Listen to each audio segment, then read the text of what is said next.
જયપાલ કુમાર છે. મારું ગામ ઘોબા છે. ગઈકાલે 45 થી 46 ડિગ્રી તાપમાનના કારણે મારી વાડીની બાજુમાં મેરામણ નદી છે.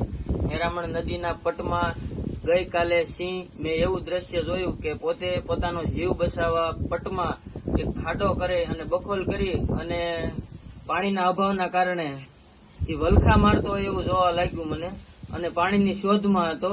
આ વિસ્તારમાં જો સરકાર પાણીના પોઈન્ટની વ્યવસ્થા કરે ઘોબા વિસ્તારમાં તો વાઇલ્ડ લાઈફ બચી રહે. કાલે અમે મેરામણ નદીના કાંઠે એક સિંહ પોતાને 45-46 ડિગ્રી ટેમ્પરેચર તાપમાન સહન ન થતા એક અદભુત દ્રશ્ય જોયું, જેમાં સિંહ મેરામણ નદીના એક પાઇપની અંદર પોતે પોતાની રીતે ખાડો કરી અને ગરમીથી બચવા માટે પોતે પાઇપના સહારામાં બેઠેલો હતો.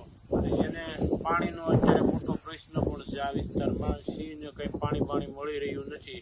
તો સરકારશ્રી અને ફોરેસ્ટ વિભાગને અમારી વિનંતી છે કે હાલ આ વિસ્તારમાં પાણી માટેના કોઈ પોઈન્ટ બનાવી અને આ જે વાઇલ્ડ લાઈફ છે એમને બસાવે. I'm Kumar Anchaman.